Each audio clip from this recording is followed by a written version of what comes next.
Hi, I'm Nicole Urken, Research Director for Mad Money, and welcome to Behind the Scenes of the show.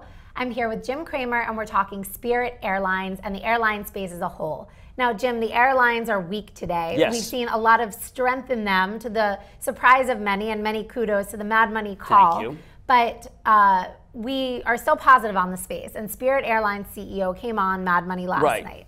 Now, look, there's some at Jim Cramer on Twitter. There's people saying, what do I do? What do I do? What do I do? Get out of the stock of U.S. Airways, if that's what you're going to ask me, okay?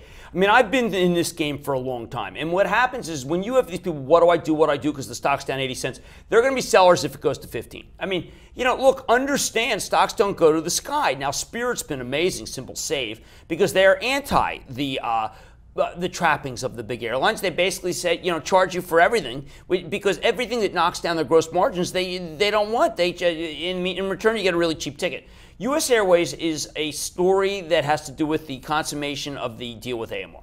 Right. I don't like it when I see this kind of selling, not because I don't believe in the story, but I don't believe in the shareholders. People who don't know how the stock market works, these are the people who sold AIG at 30. These people sold Clearwire at $1.50. These people sold Sprint at $4. They aren't seasoned players. And I am speaking directly to them because I'm not going to hold their hand. That's not what I do. I am not their broker. I'm not looking for the commission. I am looking for them to understand the way stocks trade. U.S. Airways is a multi-year move, okay? Spirit is a multi-year move. And if you can't handle that, please just go into index funds. Right. And you don't belong in the stock market. Importantly, with U.S. Airways, we did a lot of analysis on how much the shares could rise into the closing of the deal. Yeah, I mean, this is a long, you know, people just, what, the stock goes up every day? I mean, right. That's very unrealistic. The idea that U.S. Airways is got to be Apple from 400 to 700, no, it's not. Look, I make mistakes. This is not one of them. Key point. And Save can also be a play. Save is terrific because it's the anti-U.S. Airways, and because they've got the gates and they've got the great cost structure. And we have two worlds in the airline space. Right. We have the oligopoly dominated by the four players, and then we have the rest of the names that are working around that oligopoly and still managing to score some pretty good profits. I mean, look, this isn't Solar City. It's not Herbalife, which I think something fundamental is actually going on there. It's not Tesla.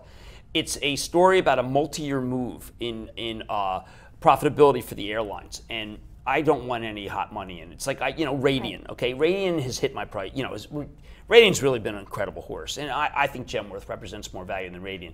But I'm not people's broker, and I don't want to be people's broker. I mean, at least I made commissions in the old days. I do want to point out situations I think that are good. Radian's good. Genworth's now better. U.S. Airways has come in, but people say, when do I buy it? Come on, when do I buy it? What am I like? Hey, Karnak the Magnificent. I like the story. Got it. I like the long-term story, and if you need me to tell you when to buy it, I'm not going to help you. Multi-year move for the airlines, not just hot plays. Right. I want you out of the stock. Get away from my stock. Yeah, if you don't want to buy in a little bit of a pullback, then you're not in for the game. U.S. Airways, Spirit Airlines. These are two names to keep keeping track of. I'm Nicole Urken with Jim Cramer. Thanks.